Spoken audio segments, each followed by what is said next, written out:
Oklahoma's new abortion law will prevent most Texas women from crossing the state line who are trying to get an abortion, and the Texas Military Department is now providing soldiers with equipment to save drowning migrants. This is the Politics of Texas. I'm Stephen Dial. Here's your Fast Four. This week, Oklahoma Governor Kevin Stitt signed a 6-week abortion ban modeled after the abortion law that we have here in Texas. It took effect immediately. Like Texas's law, it allows private citizens to sue abortion providers who they suspect are breaking the law. The Dallas Morning News reported this week Oklahoma abortion providers estimated that nearly 2,000 women from Texas travel to Oklahoma for an abortion each month.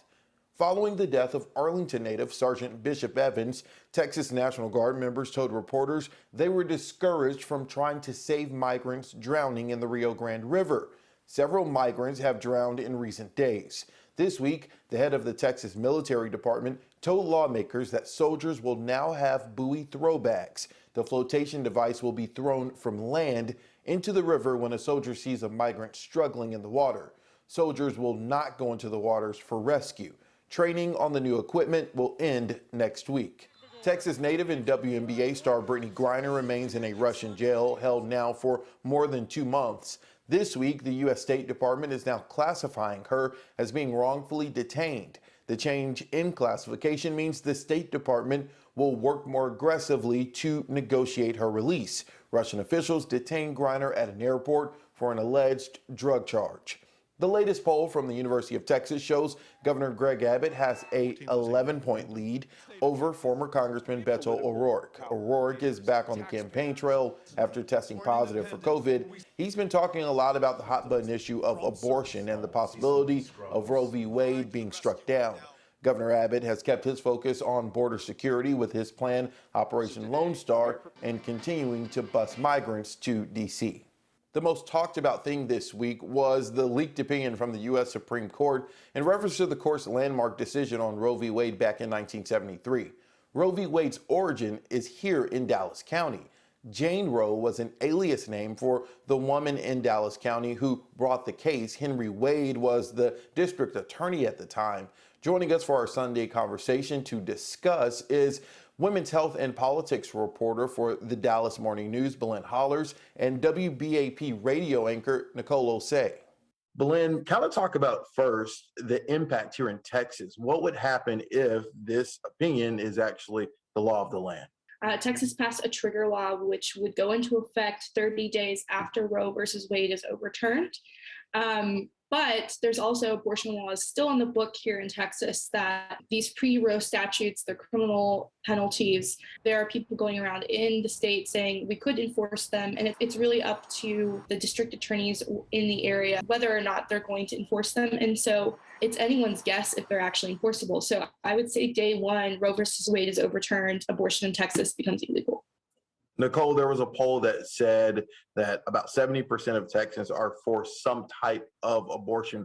What are you hearing here in North Texas from people and through you guys' reporting about the reaction to this huge news? From pro-life people, they're saying, they're hoping this decision is final, but they're saying, you know what, we're also thinking about what happens after that's enacted, i.e., and wanting to talk to lawmakers about, okay, well, now you've got to get women access to health care. You've got to do job training for women who may be needing more gainful employment to take care of these children, and then also access to child care. And then you've got people who are pro-choice saying, you know what, we're planning on also contacting state lawmakers and asking them to maybe introduce bills to maybe counteract that decision. They're wanting people to speak out and get involved in this debate, because whether or not the decision is finalized, we're still going to be battling about this for decades to come. A lot of people don't know. I know I didn't know. I've only been here 2.5 years, but I did not know the origin of Roe v. Wade was here in Dallas County. Belen, I know you recently talked to someone associated with the case. Kind of tell us a little about that. There were 2 lawyers associated with the case. One that's name is probably more well-known, which is Sarah Weddington. But the original lawyer on the case was actually Linda Coffey. And I met with Linda Coffey the morning after this leaked decision, and I spoke with her, about what this meant, obviously what it meant for her legacy, And she was actually the one who filed the case. I've gone out to her home and seen the original filing receipts. And so for her, she says, obviously, this isn't going anywhere. There's still going to be litigation. And she told me she was just surprised that we're still having this conversation. But at the same time, there was, those around her, local feminists in the area.